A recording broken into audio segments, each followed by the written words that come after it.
Platine d'avocat, les podcasts ludiques d'Amandine Ligereau. Chers amis des réseaux sociaux, il ne faut jamais sous-estimer une femme qui a passé une journée de merde chez Michel Industries. Aujourd'hui, nouvelle convocation pour que je dégage.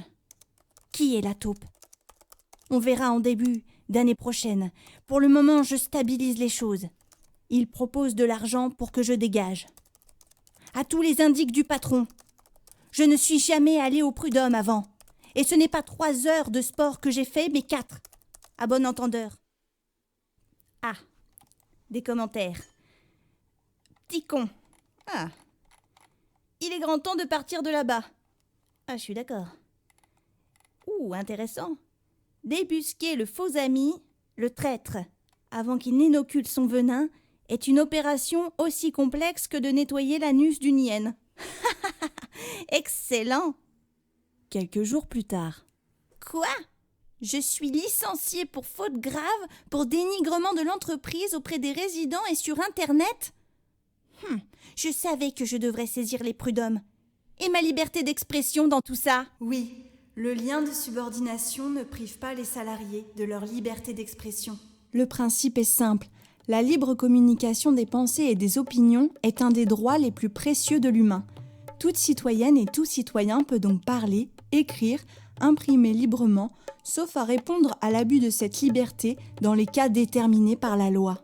Dès lors, sauf abus, le salarié jouit, dans l'entreprise et à l'extérieur de celle-ci, de sa liberté d'expression, à laquelle seules des restrictions justifiées par la nature de la tâche à accomplir et proportionnées au but recherché peuvent être apportées. En l'espèce, le fait d'avoir passé une mauvaise journée dans l'entreprise et d'avoir laissé les commentaires des amis Facebook constituait-il un abus à la liberté d'expression justifiant un licenciement pour faute grave ? Non, juge la Cour de cassation, qui approuve la Cour d'appel d'avoir fait ressortir que les messages diffusés par la salariée ne contenaient pas de termes injurieux, diffamatoires ou excessifs visant explicitement l'employeur. Le licenciement était donc sans cause réelle et sérieuse. Sérieux ? Quelles conséquences pour l'entreprise ?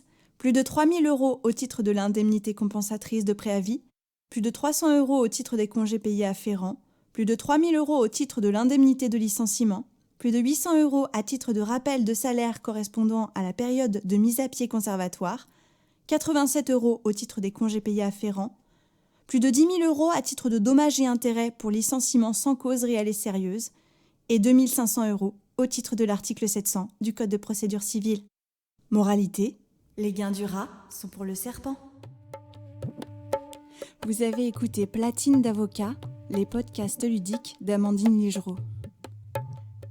Une émission ayant pour objectif de démocratiser le droit et le rendre accessible à toutes et à tous. La semaine prochaine, je vous parlerai de l'indemnité d'occupation du logement des salariés à des fins professionnelles. N'hésitez pas à liker et partager cette émission. Merci pour votre confiance et à bientôt.